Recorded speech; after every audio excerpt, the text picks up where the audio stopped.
Je le sais. Vous avez hâte que je vous présente la première distribution de Linux, mais avant de tout faire ça, il faut comprendre certains principes de base. Donc, avant de se lancer dans le fond dans la première distribution et vous présenter l'interface et tout, j'aimerais essayer de vous expliquer un peu le fonctionnement de comment fonctionne dans le fond autant un ordinateur de base, mais surtout la section Linux et pourquoi il y a autant de distributions de Linux contrairement à Windows ou à Mac qui ont seulement une seule interface. Alors, commençons.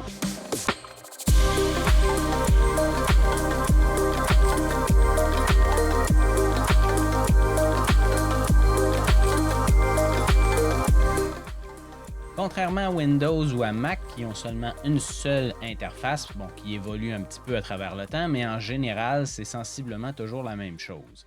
Chez Linux, c'est une toute autre histoire. Il n'y a pas vraiment d'interface utilisateur qui est, comment dire, officielle chez Linux. Vous allez entendre beaucoup de noms différents. On va en voir quelques-uns ensemble tantôt, mais il reste que chaque distribution peut utiliser l'interface qu'il désire pour pouvoir faire fonctionner son système d'opération. Mais avant ça, il y a l'interface de base, donc dans le fond, la distribution de base sur laquelle toutes les autres distributions vont se baser pour faire fonctionner votre système.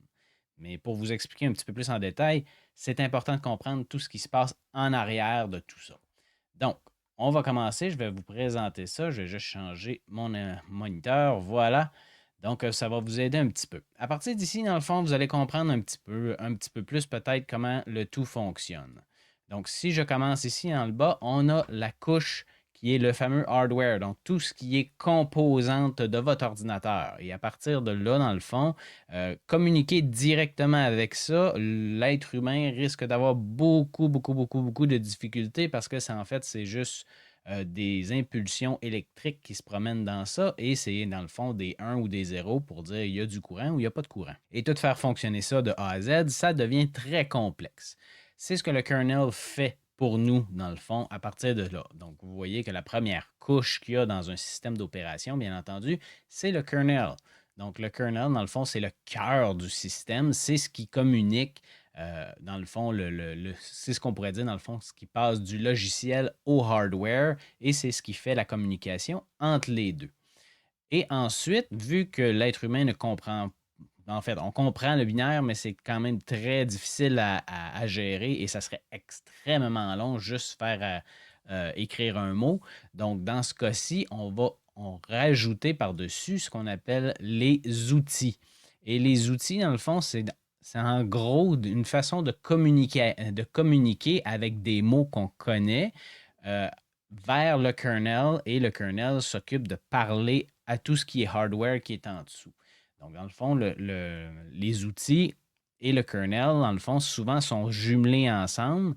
Et les outils, dans le fond, dans ça, on va trouver un paquet de choses qui vont être très geek, si je peux dire, parce que c'est quand même très compliqué pour ceux qui n'ont jamais touché à ça. Dans le fond, c'est la fameuse couche de chez Windows qu'on appelle DOS et chez macOS et chez Linux, on appelle ça le terminal.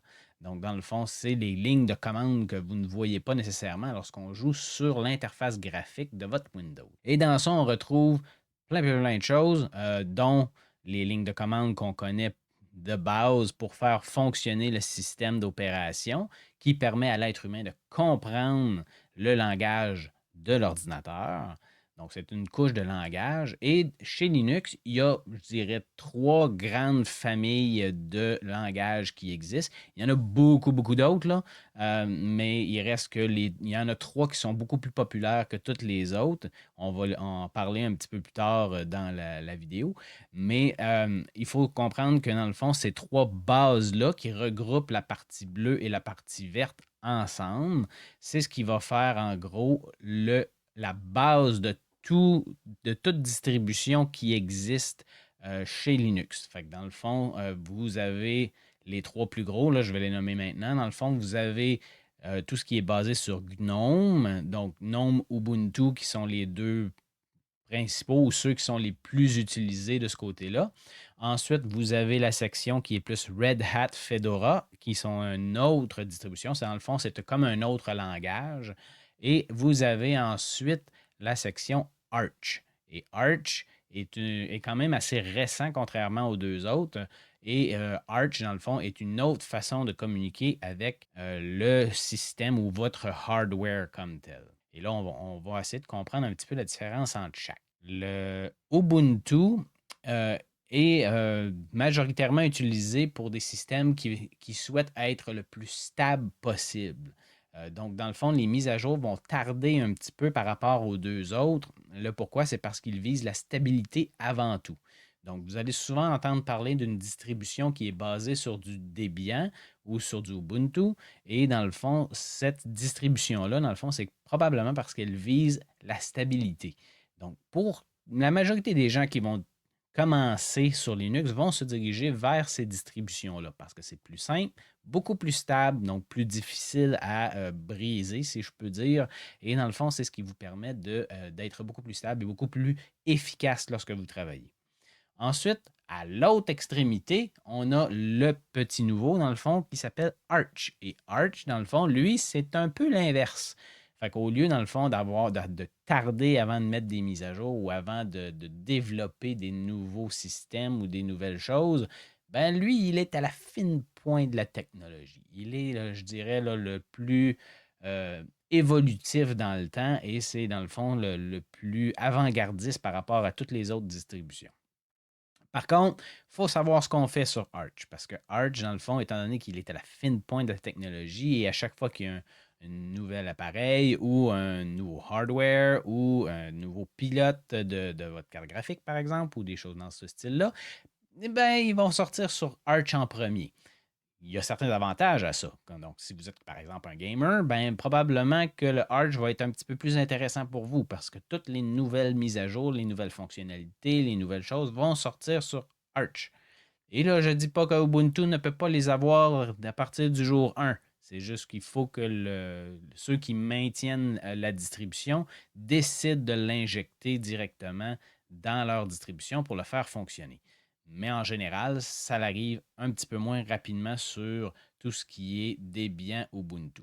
Donc, dans ce cas-ci, le Arch devient extrêmement avantageux pour ceux qui veulent toujours être à la fine, fine pointe de la technologie. Mais comme je dis, il faut savoir où on s'en va parce que c'est quand même une mise à jour peut faire en sorte que votre système va avoir certains problèmes où là, il va falloir que vous alliez probablement jouer dans le terminal pour essayer de régler vos choses, etc. Et là, je ne dis pas qu'il n'y a pas des distributions de Arch qui ne sont pas stables et efficaces. J'en connais quelques-unes et on va en parler aussi un petit peu plus tard, mais il reste que c'est un petit peu plus avancé. Donc, pour les gens qui sont plus avancés sur Linux, vont se diriger habituellement plus vers le Arch. Mais pour ceux qui commencent, vous conseille un petit peu plus le côté Ubuntu Debian qui risque d'être beaucoup plus stable. Et ensuite, on a, comme je disais, le fameux Red Hat Fedora qui est entre les deux, qui prône dans le fond les nouveautés, l'avancement technologique, mais qui veut garder aussi une certaine stabilité. Donc, moi, j'aime ça le placer un peu comme entre les deux. Le, le pourquoi, dans le fond, c'est que, dans le fond, eux, au lieu de le sortir jour 1, ben, ils savent qu'une nouvelle technologie, ils vont travailler dessus, ils vont la tester, s'assurer que tout fonctionne. Et ensuite, ils vont la mettre fonctionnelle et disponible à tous beaucoup plus rapidement que chez Ubuntu, par exemple, ou chez Debian pour s'assurer que le tout fonctionne à la perfection avant de le mettre en ligne. Steven du futur ici, je suis en train de faire le montage vidéo et je me suis rendu compte que finalement, je parle beaucoup de stabilité, mais sans vraiment l'expliquer. Pas fier de moi. Pas fier de moi. Fait que là, dans le fond, je vais vous expliquer un petit peu la stabilité de qu'est-ce que je veux dire par là, dans le fond. Quand on a un système, vous avez probablement déjà tout vécu ça. Vous faites une mise à jour sur Windows, par exemple, et on dirait que tout se met à ralentir, tout fonctionne un peu tout croche, ça marche pas comme ça marchait avant la mise à jour. Donc, dans le fond, chez Linux, ce qui font la différence, dans le fond, c'est qu'ils vont faire beaucoup de tests quand ils vont implanter de nouvelles fonctionnalités ou des choses comme ça. Quand je parle de Debian, entre autres, quand je dis qu'ils sont très stables, c'est qu'ils vont tester quand même très longtemps les nouvelles fonctionnalités et les nouveaux pilotes qui sont intégrés dans le système pour s'assurer qu'il n'y ait pas de petits problèmes dans ce style-là, dans le sens qu'on dirait que tout ralentit, où il y a des affaires qui fonctionnaient super bien, puis là, tout à coup, on dirait que ça marche moins bien. Quelques semaines après, Windows réinstalle une mise à jour et là, oups, tout revient comme si tout était fonctionnel à 100% sans problème. Euh, Tandis que chez Debian, ben, ils vont comme s'assurer que tout fonctionne très bien avant de pousser la mise à jour. Donc, ce qui fait en sorte que la stabilité fait en sorte que vous n'aurez pas vraiment ce genre de fluctuation d'efficacité ou quoi que ce soit. Je ne dis pas que ça n'arrive pas du tout, mais en général, chez Debian, entre autres, les tests sont de façon très longue, donc ce qui veut dire qu'ils vont peut-être sauter une nouvelle fonctionnalité de génération juste pour s'assurer que le tout soit complètement stable. Fait que dans le fond, quand je parle de stabilité, c'est un peu ça. Alors que chez Fedora, ben, dans ce cas-là, ils vont prioriser, dès qu'ils voient que c'est quand même très stable, ils vont pousser la mise à jour sans le pousser davantage pour s'assurer à 100% que c'est complètement stable. Et chez Arch, ben dans ce cas-là, c'est complètement l'inverse. C'est-à-dire qu'eux, dès qu'une nouvelle mise à jour, vont la pousser. Il y a même déjà eu beaucoup de cas dans les débuts de Arch qui ils poussaient des mises à jour et puis ça faisait crasher le système au complet.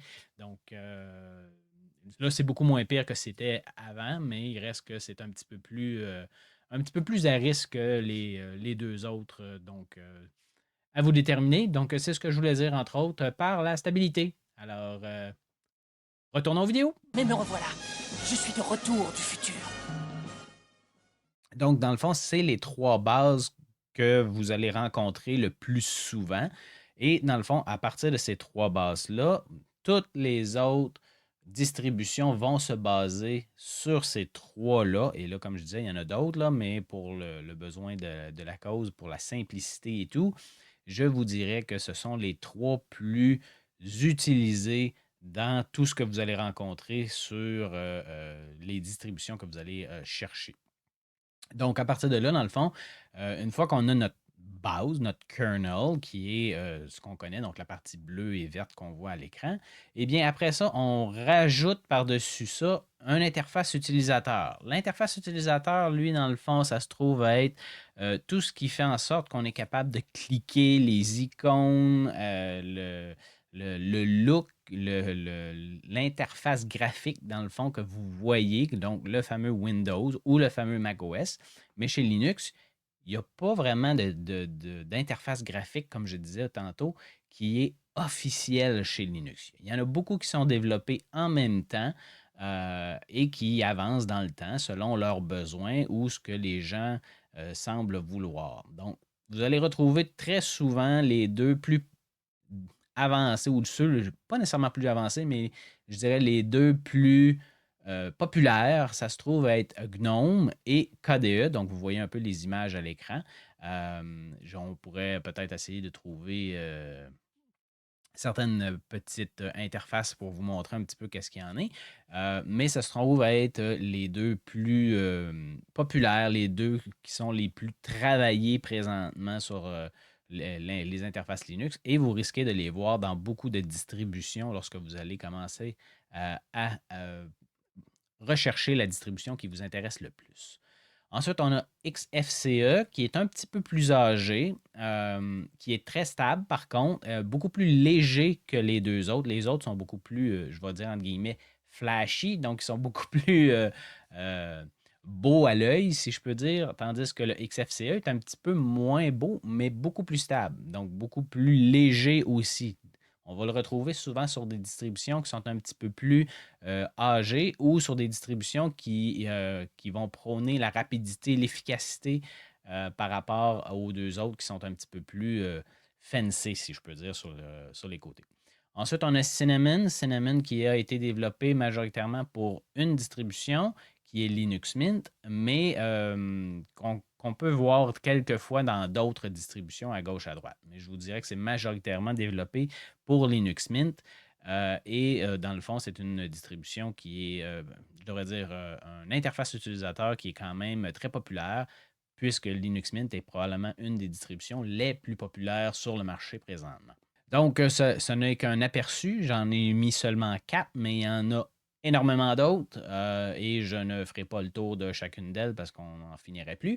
Mais dans le fond, là, vous voyez que cette couche-là, dans le fond, embarque par-dessus la base qu'on avait. Et c'est souvent cette partie-là qui est, je vais le dire en anglais, là, qui est customisée pour ce que vous voulez. Donc, elle a été modifiée et arrangée pour le besoin de la cause de la distribution que vous allez choisir. Donc, il y en a qui vont mettre ça beaucoup plus élégant, beaucoup plus fancy, beaucoup plus différent de ce que vous pouvez peut-être connaître par rapport à Windows ou à Mac, mais qui va être tout aussi efficace. Et il y en a d'autres qui vont prôner plus la ressemblance à ce qui existe déjà, donc plus comme par exemple à Mac ou à Windows. Il y en a d'autres qui vont aller complètement le plus minimaliste possible. Ils vont enlever le plus de choses possible pour qu'il reste pratiquement rien à l'écran. Donc, vous allez vous rendre compte qu'il y a beaucoup, beaucoup, beaucoup d'interfaces utilisateurs différentes. Et la beauté de tout ça, dans le fond, c'est que vous pouvez le mettre à votre main et l'ajuster comme vous voulez. Et ensuite, ce qui est une autre partie qui fait la différence dans tout ça, c'est les applications qui vont venir avec l'interface utilisateur. Dans le fond, chaque distribution va déterminer quelle application qu'ils décident de mettre, dans le fond, dans leur interface utilisateur pour pouvoir fonctionner. Par exemple, il y en a qui vont venir avec LibreOffice déjà installé. Il y en a qui vont venir avec un navigateur qui est soit Firefox. Il y en a qui vont utiliser Brave. Il y en a d'autres qui vont utiliser Chrome, etc., etc. Donc, ça sera à vous de déterminer, encore une fois, dans l'interface. Et là, je ne dis pas que si vous choisissez une interface qui vient avec, par exemple, qui vient avec LibreOffice, mais vous préférez avoir un autre logiciel Office, ben, vous pouvez très bien désinstaller celle qui est là par défaut et en mettre un autre. Ce n'est pas un problème. Même chose pour le navigateur et ainsi de suite. Mais c'est une différence qui va apparaître sur certaines distributions, dans le fond, c'est qu'ils vont choisir les applications qui vont venir, je vais dire entre guillemets, de base dans la distribution. Si je donne un exemple de tout ça, dans le fond, si on prend Linux Mint, par exemple, qui est présentement, comme je vous disais, l'interface la plus utilisée, dans ce cas-ci, ils utilisent ce qu'on appelle Cinnamon, qui est l'interface utilisateur. Et dans les applications de base que vous allez avoir un éditeur photo, vous allez avoir un lecteur PDF, vous allez avoir un navigateur qui est Firefox, vous allez avoir LibreOffice déjà préinstallé et ainsi de suite. Très, très, très de base, quelque chose qui va, vous faites juste l'installer et pratiquement tout est déjà fonctionnel en commençant et c'est probablement la première distribution que je vais vous présenter. Mais si jamais vous voulez autre chose, vous me le direz. On va commencer par autre chose. Je n'ai pas de problème avec ça non plus. Et dans le fond, ça, c'est une des distributions. Et si on va, par exemple, vers une autre distribution qui s'appelle Bazite, ben Bazite, eux, ils sont basés majoritairement pour le jeu. Donc, dans ce cas-ci, au lieu d'avoir la suite Office d'installer, etc., ben, eux, ce qu'ils ont décidé d'installer par défaut, ben, c'est Steam. Donc, le logiciel Steam est déjà préinstallé dans la distribution. Donc, dès que vous l'installez, vous êtes prêt à jouer et vous êtes amplement fonctionnel dès le départ. Donc, ça vous donne une petite idée là, pourquoi qu'il y a autant de distributions chez Linux, comme il n'y a rien d'officiel et qu'il n'y a rien que vous pouvez, dans le fond, arranger ça comme vous voulez. Dans ce cas-là, dans le fond, comme vous voyez, l'arrangement du kernel avec l'interface utilisateur et les applications nous donne une distribution Linux. Et là, si vous voulez voir plusieurs distributions possibles, on peut aller sur un site qui s'appelle DistroWatch. Je sais, l'interface est un peu plus âgée, si je peux dire. mais ça va quand même vous donner une très bonne idée de ce que vous pouvez retrouver en termes de distribution. Donc, si vous cherchez une distribution présentement, c'est probablement une des meilleurs outils que vous ne pouvez pas trouver sur le marché pour pouvoir trouver quelque chose qui va bien fonctionner avec vous. Et pour ça, dans le fond, si vous regardez à la droite de tout ça, il y a beaucoup de nouvelles, dans le fond, de ce qui sort, ce qui est présentement sur le marché. Mais si vous regardez à droite, vous allez voir les distributions les plus populaires présentement. Et là, je l'ai mis pour les 12 derniers mois et vous voyez que Mint est le premier euh, présentement sur le marché. Pas par beaucoup, mais il est quand même le premier. Et ensuite, on a CachyOS. Donc, Mint est basé sur du Debian et CachyOS est basé sur du euh, Arch Linux. Donc, si vous voulez avoir plus de détails sur un, bien, vous pouvez cliquer dessus et à partir de là, ça vous donne un petit peu sur quoi qu'il est basé. Donc, comme vous voyez, il est basé sur Ubuntu Debian. Et après ça, il vous donne une petite explication de ce qu'il y en est. Vous voyez un petit peu l'interface utilisateur. Donc, quand je vous parlais tantôt du fameux euh, Cinnamon, bon, ça ressemble un petit peu à ça.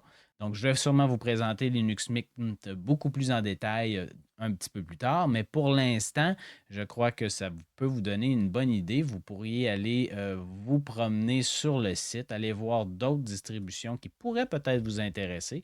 Et dans le fond, vous allez pouvoir fouiller et aller voir que vous allez vous en rendre compte, là, il y en a beaucoup différentes. Je vais en prendre une qui est quand même assez différente. Si je prends Garuda ici, vous allez vous rendre compte que c'est quand même assez différent comme interface, mais qui fait sensiblement le même travail.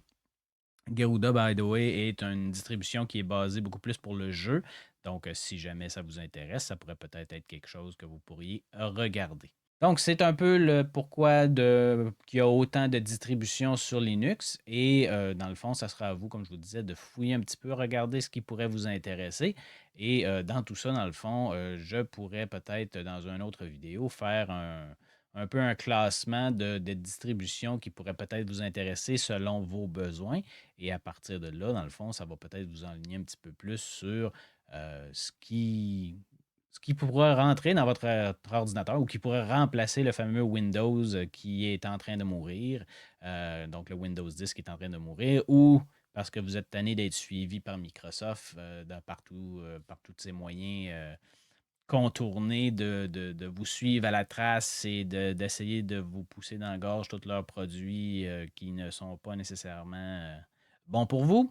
Donc, dans le fond, je vous laisse sur ces belles paroles et j'espère que vous allez vous amuser à regarder un peu toutes les distributions et peut-être que vous allez avoir fait un choix. Et dans les prochaines vidéos, on pourra regarder comment installer une distribution Linux et on va commencer à faire la démonstration sur les interfaces et les différentes distributions, qu'est-ce qui est intéressant, qu'est-ce qui l'est moins et qu'est-ce qui serait bien pour vous.